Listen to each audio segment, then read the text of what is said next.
Okay, gentlemen. Good morning, ladies and gentlemen. I'd like to call this hearing to order and now acknowledge our Twin Treaty 1 territory and the home and the traditional lands of the Ojibwe, the Cree, Dakota people, and the national homeland of the Red River Métis. Our drinking water comes from Shoal Lake Border First Nation in Treaty 3 territory. My name is Ron Merritt. I'll be your chairperson this morning. Introducing the panel members is Kira Penner, and we have Mr. Stu McPherson. Our recording secretary is Crystal Harland, and representing the city of Winnipeg from the assessment department is Jamie Berger. This morning we'll be hearing application of revision of the assessment roll in accordance with the Municipal Assessment Act. The matters for which revision is requested has been described in each application and will limit discussions to those matters. The statements that are made at this hearing are sworn in testimony, and anybody speaking in these matters must be sworn in. Please be advised that comparisons of assessment properties are not considered evidence of market value by the Board of Revision. The board is appointed annually by City Council and is independent of the city administration. We make our decisions based on the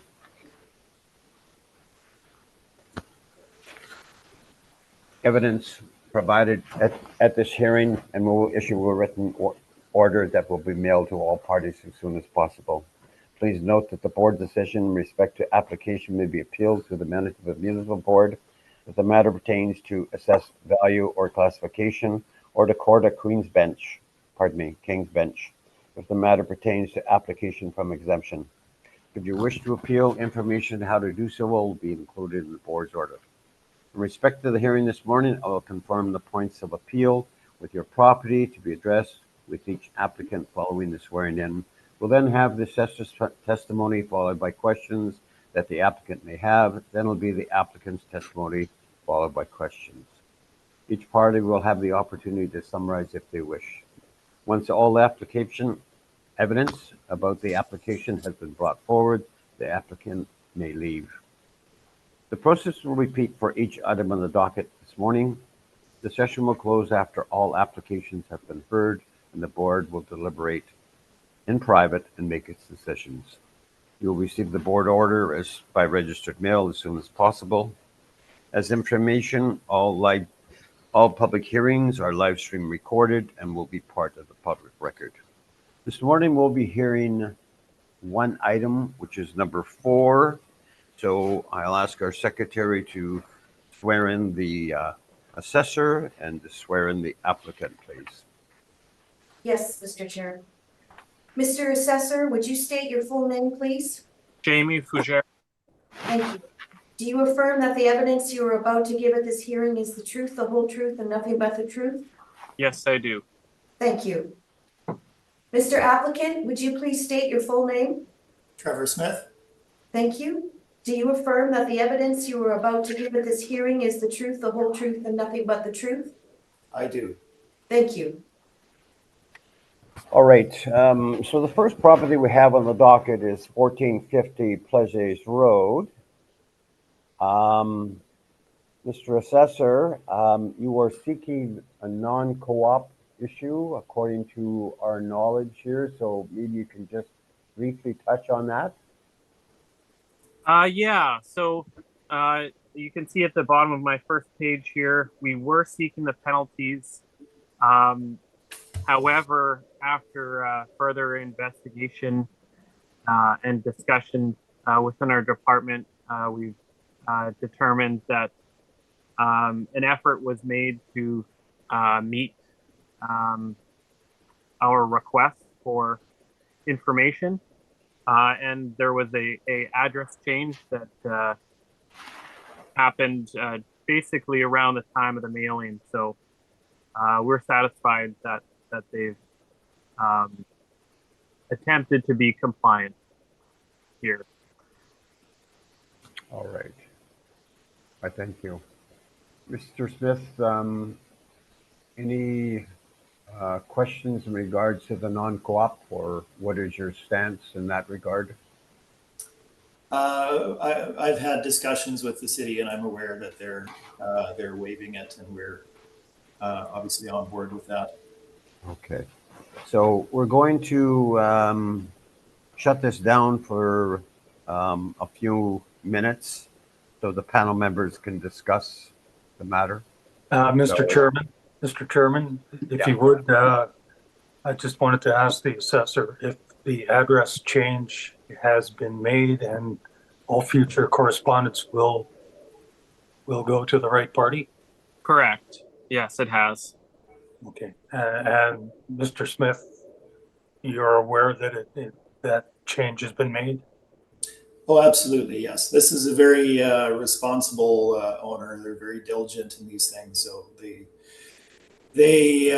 submit everything on time. It was simply a timing issue with the address change. Everything was submitted beforehand. Everything was submitted after, so there will be no issues. All right. So Ms. Harland, I think we're going to shut it down so the panel members can discuss this, and then we'll come back and If I may, Chair, I have a suggestion to make. I do have a submitted late recommendation for this property. If you wanted to discuss whether or not you would accept that late submission of a recommendation, maybe you could do them together. It's up to you. Just wanted to That- relate that. I think that's a good idea. So we will shut it down and we'll discuss both factors here. So, Ms. I'm sorry. Mr. Chair, if I may, Mr. Fougere, what is the reason for the lateness of the recommendation? It was a through discussions seeking a resolution with the applicant that it wasn't until yesterday that we officially were able to extend the recommendation. In part, I believe because I wanted to be diligent with our position with regards to the non-cooperation. So it was late in our discussions that I had officially offered the recommendation. Okay. Thank you, Mr. Chair. Okay. So Ms. Harlan, you can shut us down for the time being, and we will discuss the matters. Yes, Mr. Chair, I'll take the assessor and the applicant out of the meeting first. I thank you. Thank you. We'll call a hearing back to order. In regards to the property that we have on hand here is 1450 Places Road. The non-co-op has been withdrawn by the city. It is so noted. And the property has a recommendation by the city of Winnipeg. So, Mr. Assessor, whenever you're ready, you can take us through the recommendation. If you want to be brief, that is fine with us. So the floor is yours. Thank you very much.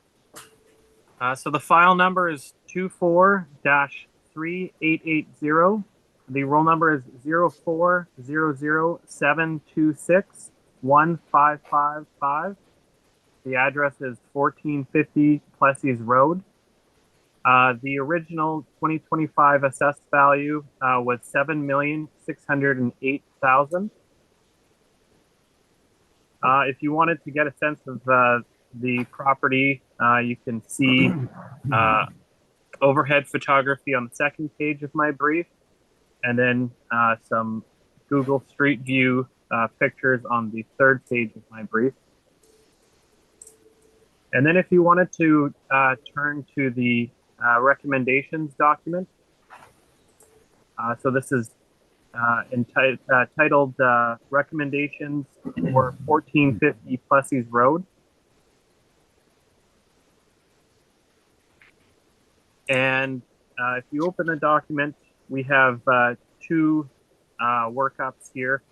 On the left-hand side is the original 2025 assessment. And then on the right-hand side is the proposed recommendation that I have today.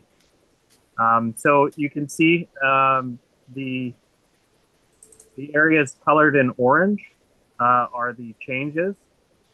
So we've gone to the actuals here, which has increased the income to the property by almost 50,000. And we've also increased the capitalization rate from 5.4 to 6.25. So the resulting changes take the value from 7,608,000 to 7,295,000. Thank you.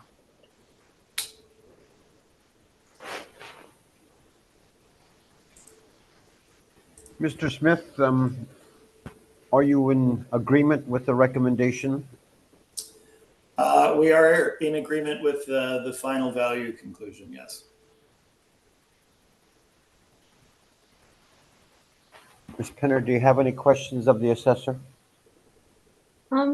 Yes, please, just one. I understand the change from a stabilized rent to the actual rents. What precipitated the change in the cap rate? Discussions with within our department, with our section, looking at outside sources. Yeah, and that's predominantly the reason for the change. Thank you. Thank you. Thank you.